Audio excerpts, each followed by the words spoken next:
Welcome back to Seek the Joy podcast. Happy Seek the Joy Tuesday. On the podcast today is Monica Kade, and Monica is a writer, podcast host, and communication specialist, and our very first guest from Sydney, Australia. And if you know me, you know I was really excited about this because hello, my name is Sydney, and this was really the first time I had the opportunity to chat with somebody from Sydney, Australia for the podcast, and I just can't imagine a more perfect first guest than Monica.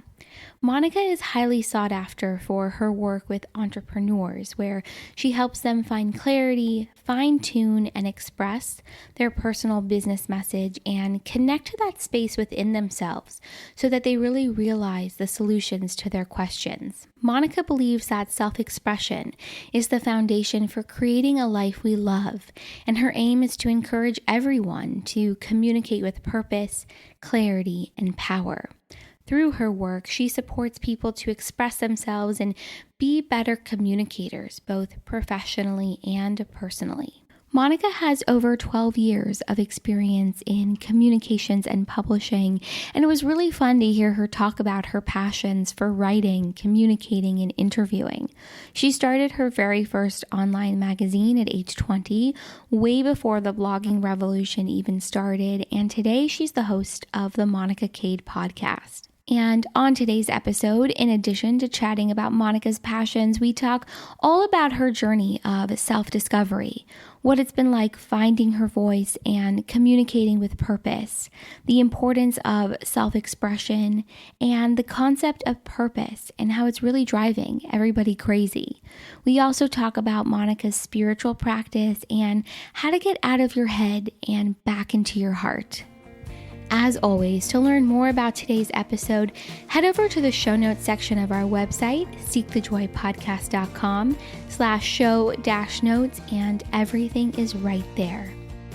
Today's episode is really a must listen. It's honest, heartfelt, and full of so much wisdom. And Monica's journey, both personally and professionally, is so inspiring, and our conversation really resonated with me, and I know you're going to walk away feeling the exact same way. So let's jump into it. Without further ado, here is my conversation with Monica.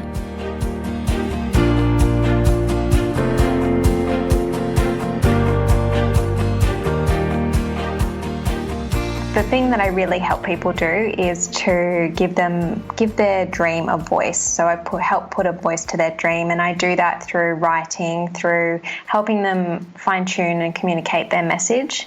And I also have a podcast show where I interview lots of people, many thought leaders, creative minds, and disruptors on how they got to where they are and how they found their true authentic voice, which is what I help people do.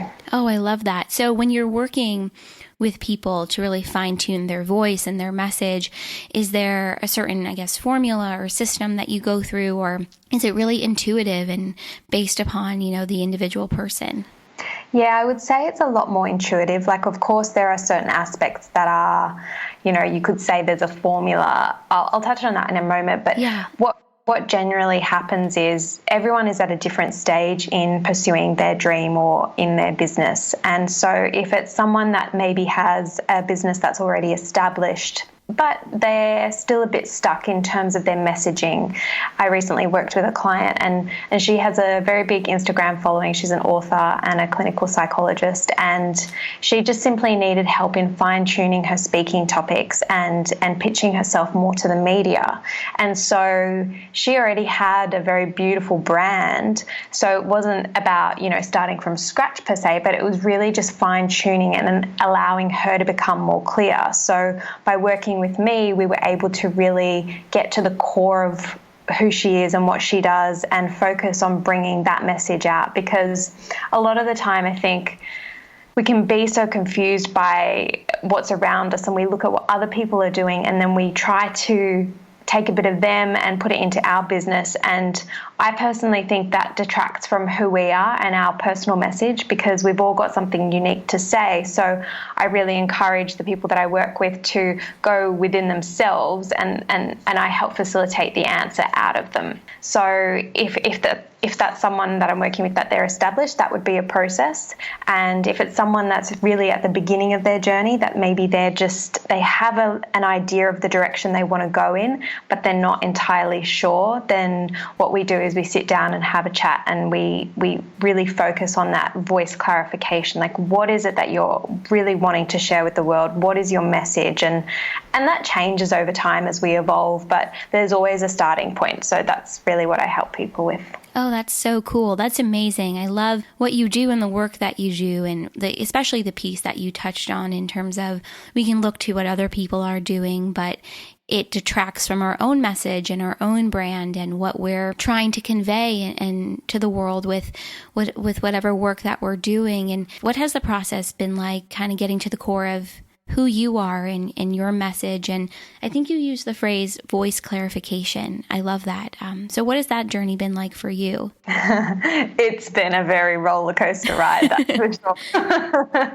It's funny because I think everybody needs someone that they can talk to that can help really facilitate the answers out of us. And that includes myself. And I guess I've had a few different mentors along the way who have really helped me with that. But my process, I guess from quite a young age, I've always been very intuitive, and I observe the world a lot, and I observe myself a lot. So I've always kind of been very introspective, and I try to find the solutions for myself within myself. So the greatest journey for me has been really getting to know myself. So essentially like a journey of self-discovery. And through that, I think, I've over time developed into who I am today. And sometimes that journey is going and pursuing the things that we think we want, but then realizing, oh, that's not me. And then it's more of a taking away process of, okay, well, that's actually not who I am. I was trying to be somebody else. So that's been part of the journey for me. So many of us are experiencing that right now and all the time, where we start embarking on one path and we think that's what we're supposed to do or what we're inspired by and passionate about. And then you sort of get derailed a little bit and discover, no, that's not it. Let me try something else. And how many times would you say you've kind of had that experience where you start on one path and you find yourself on another? Gosh, I don't know how many, but let's just say maybe in an overview 10 times. And it's funny because it's interesting because I think age plays a big part in it. We do grow and we evolve over time. So to think you're pursuing something at age, say, 18 to when you get it to 23, then 27, or, as you go along, you're learning more about yourself. So it can be tricky. And what I've noticed in my journey is that there's been a running theme throughout the detours. So for me, that has always been about interviewing people and writing and communicating through those two forms. That seems to have been the underlying theme through everything that I've done, even like the detours. And so it's just been observing that and trusting that even those moments where you think you go off track and you do like this, like you said, like you feel like you've derailed, don't beat yourself up about it, because you're realizing what's not you and then coming back to you. So over time, you'll start to recognize little signs, I suppose, as to what feels more like you. I think it's something you learn to embody and recognize more from a feeling perspective of when you jump into something that's not quite right for you. You can tell it doesn't seem to flow and you're trying so hard. And then when you start doing the things that are more aligned with yourself, you feel more comfortable within your skin, if that makes sense. Yeah, it makes so much sense. I've noticed in my own life too, when I'm doing things that excite me or I feel passionate about, you have more confidence and I think greater self-worth and self-esteem because you're following your passion as opposed to sort of hitting your head up against the wall, trying to do something that doesn't fit with your strengths and your passions. And it sounds like writing and interviewing have been two things that you've been really passionate about. When did you first start writing and interviewing?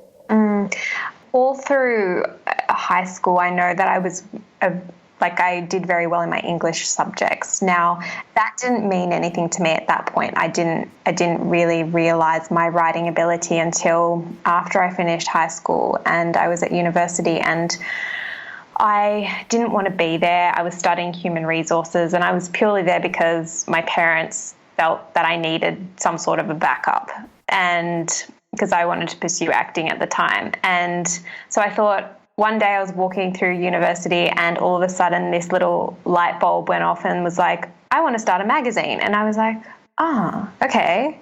And so I, stayed close to that idea, and it didn't happen straight away, but over the next couple of months, it kind of grew stronger and stronger. And this was at a time where blogs and online magazines, they were not common. Like, only people did them here and there, but it wasn't like a big phenomenon like it is now. And so I ended up starting this online magazine with my friend, and he was the creative director and I was the editor, and then we ended up running the magazine in 2 states in Australia.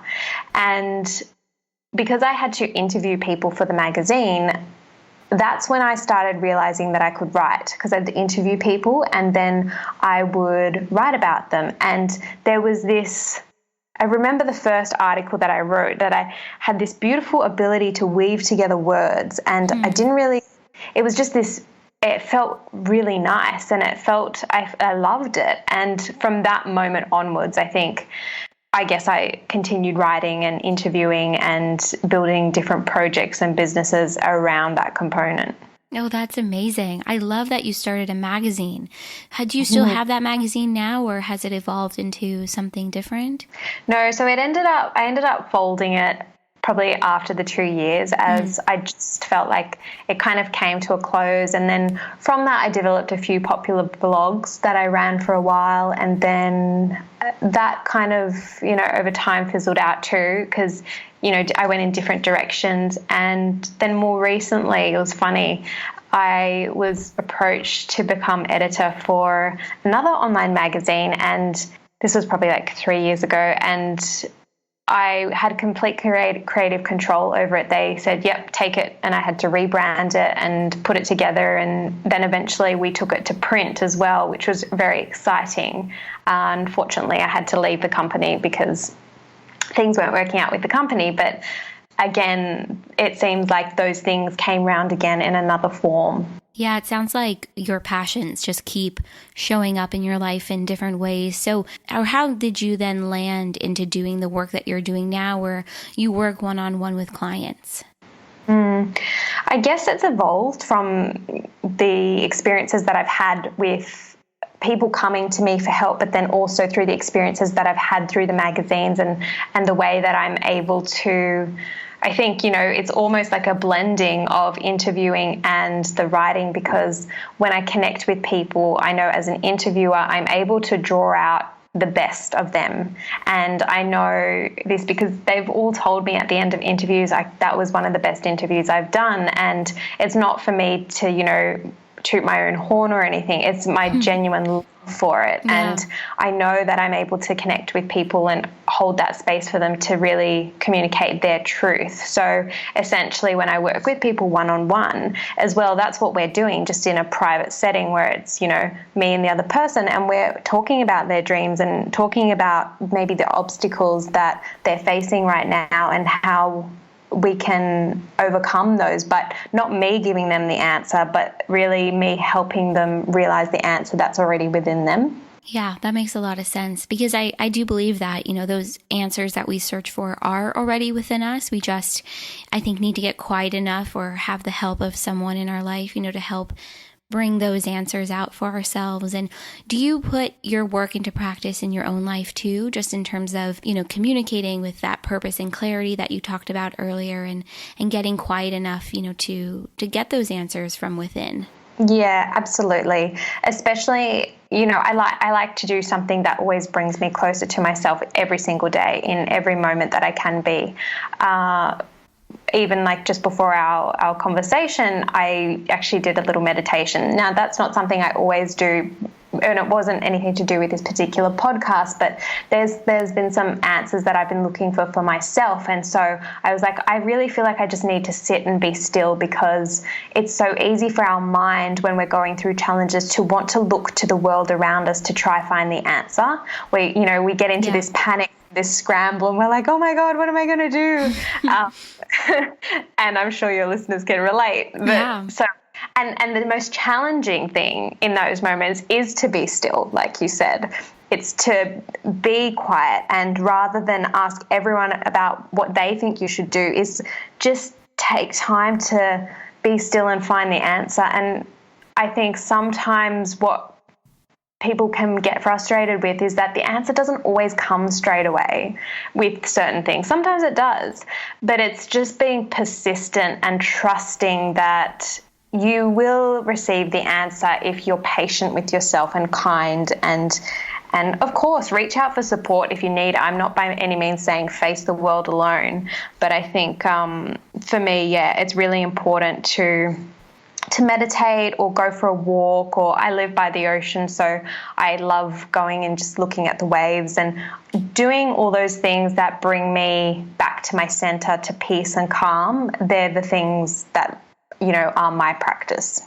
Oh, I love that. That's beautiful. And living by nature, like in the ocean or a forest or a park or whatever it might be, I think nature has such a powerful way to help ground us and bring us back to ourselves. And something that struck me while you were talking is just about having that faith and that knowing that if you don't have the answer right now, it doesn't mean that you won't have it in time. And I really do believe that to have, that level of patience, you have to show yourself kindness. And I think it takes courage to be kind to yourself in those moments too. Have you always had that level of patience and kindness towards yourself, especially going through, maybe more difficult times? Oh, gosh, no. It's been something that I've learned to and continue to develop over time. And when I was much younger, gosh, I was so much harder on myself. And over time, I've just learnt, to not try to rush things and not need to have the answer for everything all the time. And I think for a lot of people, that can be the really scary thing, because we're sitting in this unknown, and to be in the unknown can be scary because our mind wants to make sure that we're safe and protected, and we want to know the answer so we can fix this problem that's in front of us. So it's definitely something that I've developed over time, and anyone can do it. It's just that you have to put in the work. And I think for the most part, I'm sure your listeners are very different, because if they're listening to this podcast, they're interested in developing themselves. But a lot of people don't want to put in the effort to do what it takes to get to know themselves, or to become still enough to find the answers to their own challenges. It's I always am interested in asking a question like that, because I think for so many of us, we get very frustrated with not having those answers right away, and it's very difficult, I think, to show yourself that love and kindness. And it's a journey, and it's something I've definitely started to understand and learn, and trying to show myself, that patience can be really difficult. And or what has it been like for you to put in that work for yourself, and to do the work to get to that space of being kinder and gentler to yourself? I mean, are there certain practices that you implement now, or what does that look like for you? It's been a long journey, and I don't think it's something that ever ends. I think, the depths that we can go to within ourselves, of knowing ourselves, is really infinite. It's not like we ever arrive somewhere. Mm-hmm. So it's an ongoing practice. But in the sense of what I have done, I've had two really good mentors. One, his name is Amir Zogi, and his sister Ghazaleh Lowe. And the work that they put out, it's all about self-awareness and self-mastery. And I think going through their programs and doing those programs that help support me to be in the now and be present and to realize that, what my mind is telling me is predominantly not true. They are the things that have supported me to get to where I am today. So it's really going through their programs and then also doing my own work aside from that. So each day I will spend some sort of time in meditation, whether that's actually sitting there with my eyes closed and meditating, or it might be just a walk listening to a particular podcast that is around self-awareness, or it might just be sitting still watching the trees with a cup of tea. But really doing those things mindfully so I'm not engaging in the thoughts and getting caught up in what I have to do or what isn't right in my life or, the thinking essentially. So it's really just practicing those things every single day. It sounds a lot like you have a spiritual practice that you really utilize and rely on, and I think that's so wonderful. And I love the work that you touched on about being in the now. I think that's a really powerful message for so many of us, and it ties in, really everything that we've been talking about so far. Yeah, absolutely. I think, for a lot of us, we're so eager to get away from where we are, myself included sometimes. Like, I'm definitely not perfect, and I still have moments where I'm like, I don't want to be here. This is too hard and challenging. And it's just, slowing yourself down in every moment that you can, because whatever that you really love to do, if your listeners are chasing their dreams or, whatever you're working towards, if you've been moved in that direction, it's obviously a big love of yours. So you will get there, but there's obviously the journey that you have to go through. And part of the journey is the growth aspects as well. Yeah, absolutely. I agree with that. You spoke a little bit about some mentors that you've had, and who or what has inspired you the most on your journey? So I guess in terms of personal discovery, it would be the two people that I mentioned, which was Amir Zogi and Ghazaleh Lowe. She runs Academy of Intuition, and I can send you those notes in case your listeners are interested in checking out their work as well. Yeah, that would be amazing. Yeah, of course. And Eckhart Tolle's work as well, and his book, The Power of Now, like that has also been very supportive. I've always really drawn on his work in times of need, I suppose, or challenge. And in terms of professionally, I guess because I love interviewing, I spend a lot of time watching different interviews. And of course, this might be a bit cliche, but I love Oprah. I love the way that she interviews. Don't we all? Oh my gosh. She is amazing, such a cool woman. So I do, I really admire her work. And then I also really enjoy watching Lewis Howes, his interviews on his podcast, The School of Greatness.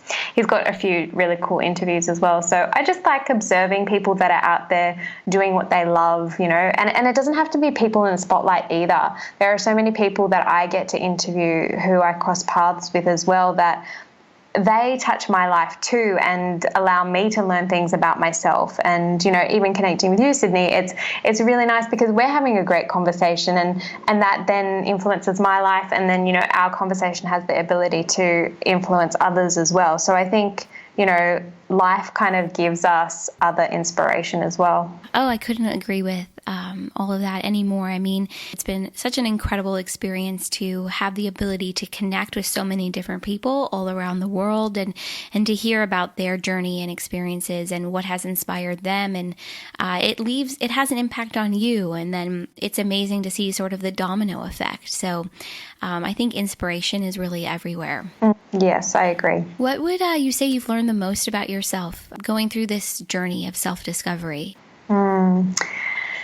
I would have to say that I can get through anything and I'm a lot stronger than I think that I am. Even in the most challenging moments, I feel like now what I've come to know a lot more now is that even when something is really hard, I know that I am bigger than this issue and I'm stronger than this issue, and that regardless of the emotions and the pain that I may experience and those feelings of like, I can't do this, I can't get through this, even those aren't true, because I always do get through it.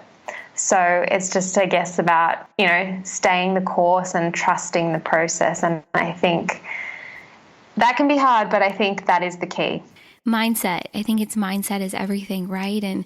And believing and knowing that you're bigger than whatever issue or problem you're facing in that moment. And I think for so many of us, we let fear of failure, or I think even fear of starting or self-doubt, just really get in our way and hold us back from living an authentic life and also chasing our dreams.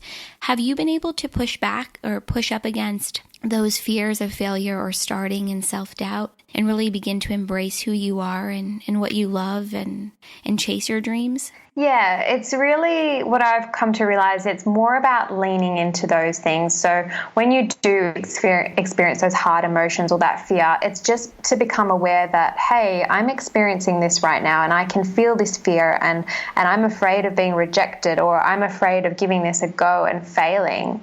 And when you recognize that that's what's holding you back, then it almost starts to disappear, because it's only when we fight against what we're feeling that there's that resistance and it breeds more fear. So I think self-awareness, and just start observing yourself whenever you witness any type of fear. Just get curious about it and just be like, okay, all right, I'm noticing that I'm feeling a bit fearful now. And just observe that and let it be there. And then when you do that, take action anyway. Like, that's the key, because the beautiful thing is we can still take action when we do feel fear. That's where the freedom of choice lies. We have a choice in that moment to either step up and take action despite feeling the fear, or we can retreat. And the powerful choice is to keep going and moving towards that thing that you love so much, even when you're feeling the opposite.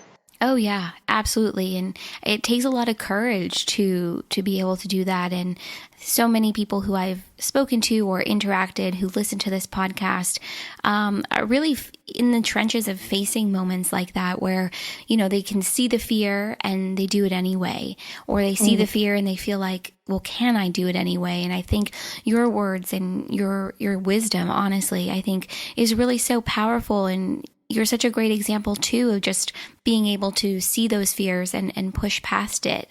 Has there been maybe one thing in your life that you felt has held you back, that you said, okay, I really can push against it and do it anyway?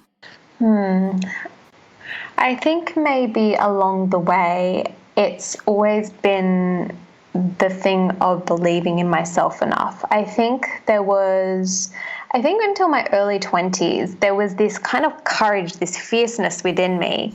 And I didn't really doubt myself so much. In terms of my career, I was always very gung-ho, and I was like, yep, I'm going to do this and I can do this. And there wasn't even really a thought of, do I believe in myself? And then what happened was, somewhere after that, I started to lose a bit of trust in myself, and I started to second guess certain aspects of myself, like, could I make this work? Could I make my business work? And I think that then became something that would hold me back, and that prevented me from doing certain things. Or I noticed even along the years, I mentioned previously, when I first started doing interviews and writing and things like that, there wasn't a lot of people blogging or doing those kinds of things. And then kind of towards my mid-20s, there was heaps of people doing it. And I was thinking to myself, well, why should I bother? Like, everybody else is doing it. Why should I continue doing this? And I think that is a very dangerous spiral to go down. I think that the moment we start looking outside of us to what everyone else is doing and saying, who am I to do this? Then it takes away from what we can bring to the table. And we're not in competition with anyone else in the world. Like, we've all got something to do and create, and it doesn't matter if it's the same thing as somebody else, because we're all going to do it differently. So I guess for me, going from, having that really good belief to losing it along the way, and then I guess reconnecting with it and just trusting in myself more. That's probably been one of my hurdles. Yeah, I think so many of us experience that, especially what you were talking about just now in terms of, who am I to do this if someone else is already doing it? And the first thing that popped in my mind when you said that was, well, who are you not to do it?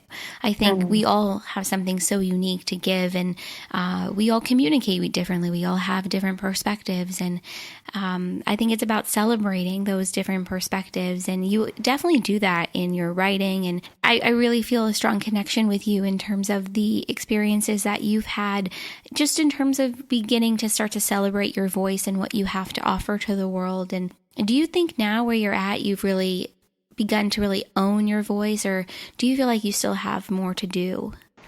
I think I have definitely begun to own it a lot more, and I think I can tell that as I'm really starting to connect much more deeply with who I am, then that voice is getting stronger. So I feel like, yes, it's going to, that connection is going to go stronger and stronger.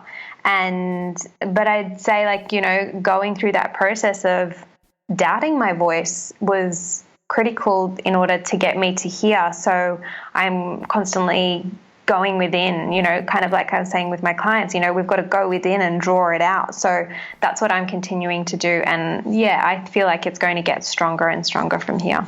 Yeah, I think it's like you said earlier, it's a process, and at different ages, we're at a different space within ourselves too. I'd love to talk to you a little bit about your joy journey, because we are on Seek the Joy podcast. What does joy look like in your life? Are there things that you do to bring yourself joy? I mean, do you kind of schedule it into your day? What does it look like for you? Sure. So joy for me is the little things. I guess for me, I'm very much the little things are so important to me, and that they make a difference. If someone writes me a card, I'm so grateful for that, because that really touches my heart.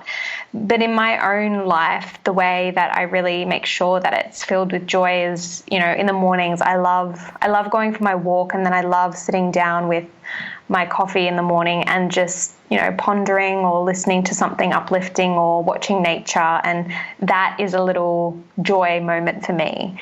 And I love to do that. And I know that doing that in itself will set me up for my day.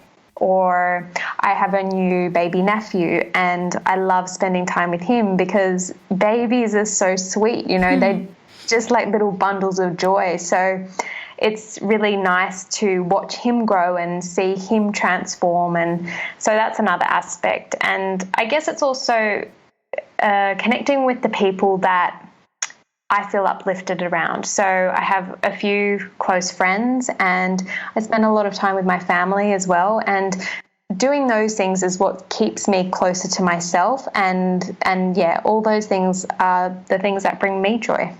Oh, I love that. And you're so right about babies, and they just have so much joy. I mean, you just smile at them and they crack up laughing, and they're so excited to be here. And I think so many of us sort of lose that as we get older and forget about the things maybe even as a child, that brought us joy and made us feel alive. And I don't know if this resonates for you, but I feel like for so many of us, we don't maybe feel that there is that room or that space in our lives for joy. And so I just really love what you had to say about it. And has there been maybe a moment or something in your life that really propelled you or pushed you to want to continue to chase that joy in your life? I don't know that there's been necessarily a moment, but I think it's more that an awareness of who I am and how I then present myself in the world when I am doing the things that I love and that bring me joy. And I think, like you said, people might say, oh, well, I don't have time for that. But it's like, it's your choice, you have a choice to be joyful. And that choice can be as simple as like sitting in the sunshine for 5 minutes, and surely you can take 5 minutes or even 2 minutes if you don't have time for that, just finding anything. And I think what's important to add in terms of doing things that bring us joy is that it doesn't have to be something for your career. Like you said, when we're younger, kids and babies, they're so joyful and they just kind of play a lot. And as adults, we don't do that so much. And I think that's why there is that seriousness amongst us. But if you're an artist and you like to draw, but you're not doing that for a career, it doesn't matter. Just sit down and draw, you know. And if you like gardening, then, you know, grow a little herb garden. Or it can be such a simple thing. Like, it doesn't have to be a huge practice for us all. And yeah, so I think just encouraging the listeners, just have a look at what brings you joy, and are you doing that? Yeah, I love that. What does that joy feel like for you? I would say love. You know, that feeling that you get in your heart where you're just like, this is pure contentment and just pure love. Where you don't need to be anywhere else. You don't need anything. You don't want anything. Like, everything in that moment is just pure bliss. Oh, I love that. And I know that feeling that you're talking about. I mean, it's kind of like this, I don't know, just joyful, loving high, you know, and you just want to keep chasing after it and to feel more of it in your life. And I wanted to ask you too about this a little bit earlier, because so much of your work is about stepping into, you know, being who you are and speaking your truth and speaking with purpose and clarity and expressing yourself in a way, you know, that is true to who you are. And so much of that to me kind of goes back to overall purpose as to who we are and what we stand for and our role in this world. How would you define purpose? I feel like purpose is something that I bring to my life. So in essence, I feel like I am purpose, and then whatever I am doing in that moment, I'm bringing that purpose to that moment. So right now, you know, I am here with you having this podcast, and my purpose right now is to be in this moment with you and have this conversation. And like later on, whatever I'm going to do next, like that's where I'm supposed to be. That's my purpose in that moment. I think in our society now, everyone's going, oh, what's my purpose? What's my purpose? Like, it's this big external thing that you have to discover for yourself. And I completely understand what we're saying when we talk about that.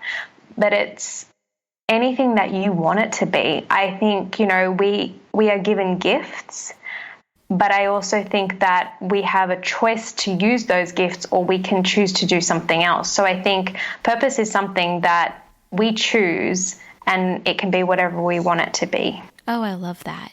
And I love the idea and what you just shared about how purpose is really about who you are inward, as opposed to this mania, you know, that's kind of going on right now about exactly what you said about everyone sort of flustered and what is my purpose and what is my role and what am I supposed to do? And I really agree with you. I think it comes down to, you know, who you are in any moment and what you sort of share with others, as opposed to being this, I don't know, title that you wear on your forehead. I had this woman maybe it was a month or so ago, told me to go out into nature and find my purpose, and then she would have a conversation with me. It was about career stuff.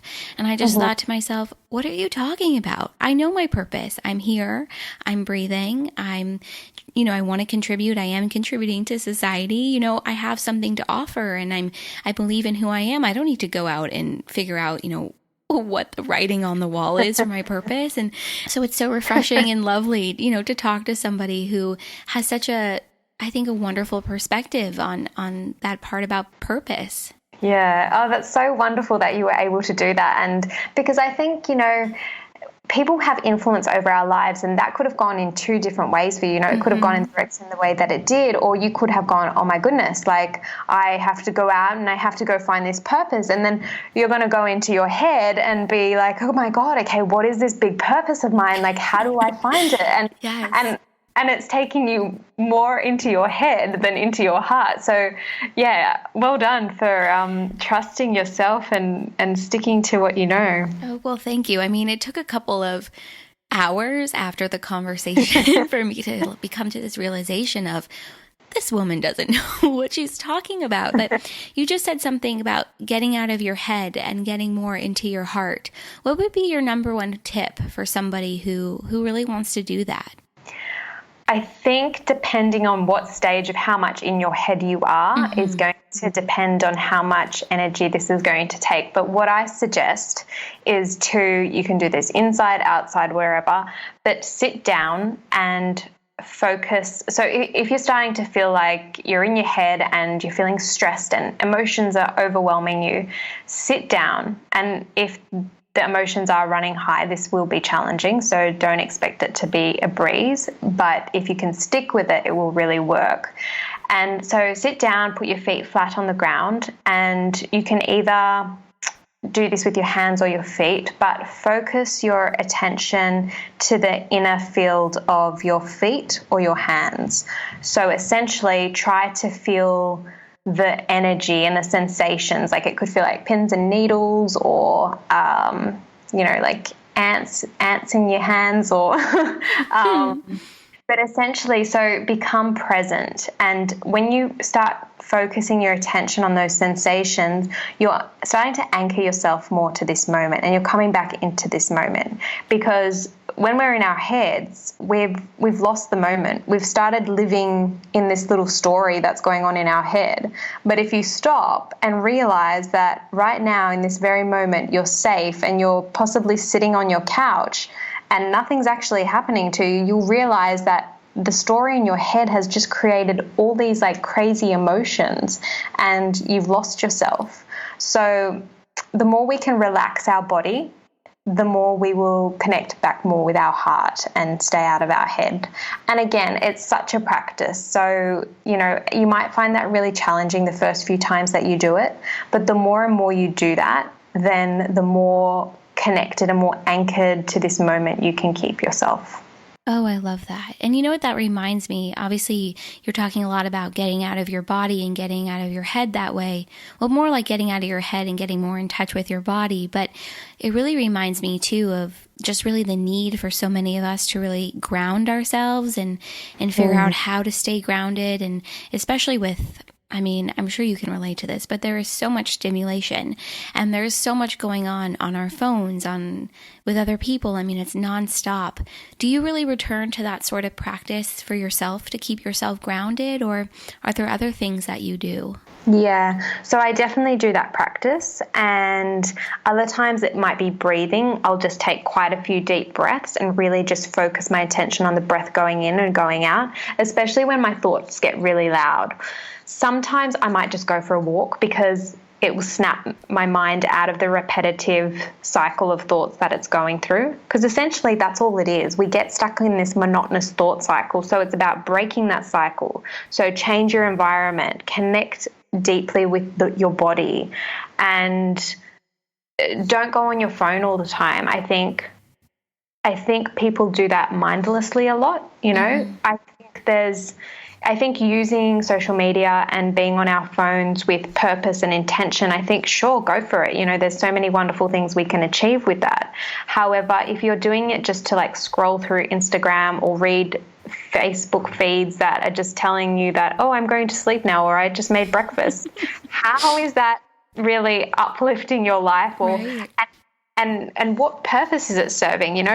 We only have a certain amount of time on this planet, and none of us know how long we're here for. So where are you spending your time? And if you've got a big dream you're chasing after, if you're investing your energy into focusing on what everyone else around you or on social media is doing, or what you think that they have, then, you're wasting your energy in places that aren't going to give you a good return, of joy even. Because a lot of the time people look at stuff on social media and then they walk away feeling upset because their lives don't look like the people on Instagram or whatever. So I think it's just, use technology mindfully and just observe what other aspects you may use as an escape in your life. Like some people might use food or TV or being busy, because people are so afraid of being still and just being, that we have to find something to do to fill the space. So I would just suggest those things. Oh, yeah.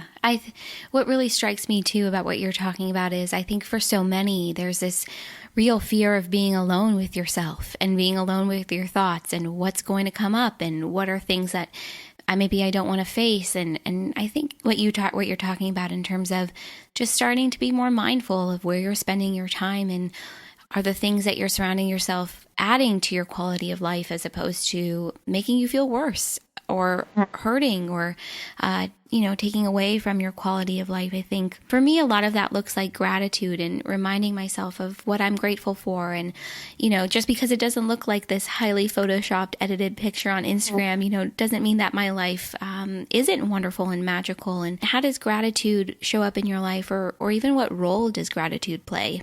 I think I notice it a lot in the moments I spend with people that really energize me and I feel really happy around. And, if I catch up with a couple of girlfriends and then they leave, I'm always smiling, smiling from my heart after they leave, because I've had such a beautiful time. And it's those moments where I feel that joy where I'm just like, wow, thank you. I'm so appreciative for this experience and for having these people in my life, or someone might do something unexpected for me. And it's just those little things again where I stop and appreciate that. And because it's so easy to focus so much on what isn't going right in our lives rather than place our attention on what is. In every day we have amazing things happen, and a lot of the time they're little, so we don't really pay attention to them. Like, it could be that you get green lights all the way to work, or it could be that you get a parking spot that's in a really good position, or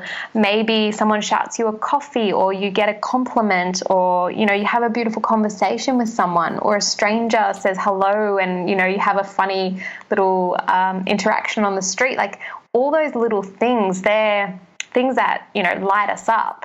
But a lot of the time we'll be like, oh no, I don't have enough money at the moment, and my business isn't really going the way that I want it to, and I just had a fight with my partner. And, it's easy to focus on the negative stuff. But if we could be more grateful, I think then we start to look out for those things more. Oh, absolutely. It totally shifts your mindset, from that space of, okay, what isn't here? What do I lack? To, wow, look at all of the things that I do have in my life that I'm grateful for. And then speaking, about, you said this phrase, I'm trying to remember what it was, but I think it was smiling from your heart. I love that because I think it really goes back to, being in tune and in touch with yourself and what excites you and brings you joy. And kind of speaking about smiling from your heart, what are you most excited for this year? Because we're still early in 2018. Yeah, so I guess one thing I'm really excited for is I wrote a book last year, and I'm going to print with it this year. So I'm excited for that. And then I've just wrapped up an amazing podcast with a good friend of mine, and we've 2 episodes have gone live, but we've just finished recording the other episodes. So that's been like a really fun and enjoyable experience. I know like you said, it's so early in the year, and I mean, you can find that on my podcast show. Actually, if you look up the Monica Kade podcast, there's a series called the Fiercely Courageous Conversations podcast with Dr. Rebecca Ray, and that's it's been such a fun project, and I've just, as I said to her a couple of times, I was like, oh, this is one of my favorite things that I'm working on at the moment. So I think those 2 things, one now has finished and the other one's in the pipeline. So yeah, they're the 2 things I'm most looking forward to. Oh my gosh, a book too. That is amazing. Oh, I hope, I'm sure it will be published internationally, so I'll have to get my hands on a copy of your book, but that's amazing. Wow. You do have this amazing podcast, where you've interviewed some incredible, thought leaders and entrepreneurs. Is there anyone that you loved, your favorite guest, or your favorite conversation that you've had? Let me think. There's been a few. I've really enjoyed my conversation with, he was my first podcast actually. His name's Bin Jang, and he's a magician and he's a communication, I don't know what he is like. He's a speaker as well. And he was really cool. Like, he was just funny and we had a really good conversation. So he was one, and then who else have I interviewed? Gosh, it's funny, like I forget who I've interviewed over the time. I'm just trying to think. You know, it's funny, it's the people that might not be well known or that I seem to have like really good conversations with. So I don't know if that answers your question. I've given you one. No, it totally does. You can obviously relate to this, but I've had so many incredible conversations with people, you know, who aren't super well known or don't have that huge, you know, presence on social media or, you know, in the media coverage period. And we all just have so much to say, and have so much value, and there's so many unique perspectives. And that's just been my favorite part, you know, just hearing what people have to say. Yeah. Okay. So for someone who is listening to this episode and really inspired by you and your work, what would be your biggest advice for someone who wants to take risks and follow their passion and really put themselves out there the way that you have? Just take the first step. Don't try to work out how it's all going to unfold. Don't try to work out how you're going to do it all. And you may not know how to do it all, and this is something I also practice when I get stuck. I just go, okay, Monica, what is the next step? So I encourage the listeners to, whatever it is that you're hoping to pursue today or tomorrow, just take the first step towards it. And it can be the smallest step. It could be purchasing your domain name. It could be having a conversation with someone who might have some knowledge about whatever it is that you want to begin. Just take that first step, because from that first step, the next step appears. But without taking the first step, the rest of the path can't unfold for you. Oh, I love it. And those steps, you know, ultimately lead you to whatever the end result might be. And I mean, if your life is any testament, I mean, the way it unfolds is going to be different than you maybe anticipated right away, but that doesn't mean, you know, that isn't exciting and full of joy and has so much promise. And I love your advice. Along those lines too, what is your biggest dream? My biggest dream is to always live according to my truth. So always follow that feeling, whatever it is. And I know that there are, in terms of dreams of things that I want to achieve, like I would love to publish my book. And one of my biggest material dreams is to also have a beautiful beach house. And those, in terms of, you know, achieving something external world, that's what they would be. But yeah, my biggest dream is to always follow my heart. Oh, I love that. This has been such a wonderful conversation, and I've so enjoyed getting to know you and learning more about your journey and the work that you do. And where can everyone find you and get more involved? Sure. So if you want to get in touch, you can check out monicakade.com. That's with Kade, Kade.com. And you can find my work there, and you can contact me through the website. If you would like to follow me on social media, you can do that at Monica Kade, and I'm quite active on Instagram. Facebook not so much, but I'm still there. But yeah, my website or Instagram, I will always respond. So I'm delighted to answer any questions that anyone listening has as well. Oh, wonderful. Well, thank you. And I will include all of this information in the show notes for today's episode, including the great links that you talked about earlier. And thank you so much for being on Seek the Joy podcast. I've really enjoyed connecting with you. And it's so cool to talk to somebody in Sydney, Australia, my namesake. And so thank you. This was really lovely. And thank you, Sydney. Yeah, it was an absolute pleasure. And thank you for your thoughtful questions. It was a wonderful interview.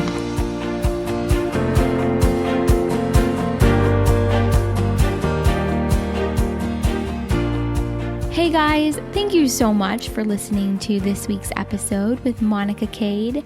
I am convinced that we could have kept chatting for at least another hour. I so enjoyed this conversation.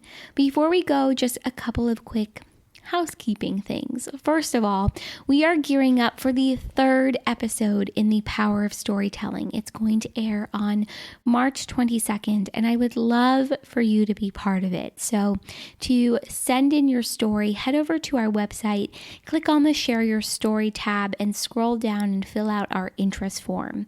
Once you submit the form, I'll get in touch with you, and we'll talk about sharing your story. Whether it's for March's episode or April or any episode in the future, I would really love for you all to be part of it. And if you have no idea what I'm talking about or would like a brief refresher, The Power of Storytelling is a series that I started in January, and it airs the third Thursday of every month. And it's an opportunity really for you to share your story in your words. Stories of self-love, kindness, empowerment, stories about seeking joy, the highs and the lows, and what joy feels like for you.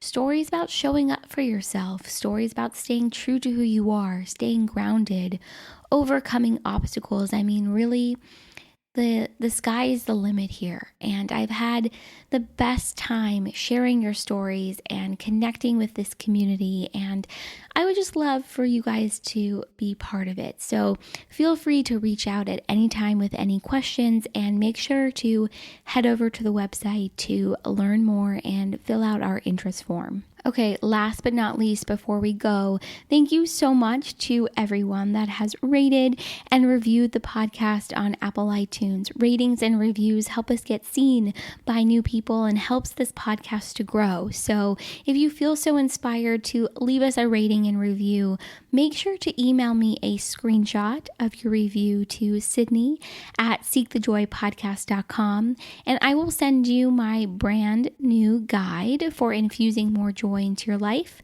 as well as a couple of Seek the Joy podcast stickers. I really created this guide and these stickers because I wanted a way to say thank you for your love and support of the podcast. I can't tell you guys just how much it means to me. I've had the best time over almost the last 6 months doing this podcast. So thank you. And that's it. Thank you guys so much. If you got to this point, I am sending you a million hugs and thank yous and high fives, and have a wonderful rest of your week. And I will see you right back here for another Seek the Joy Tuesday.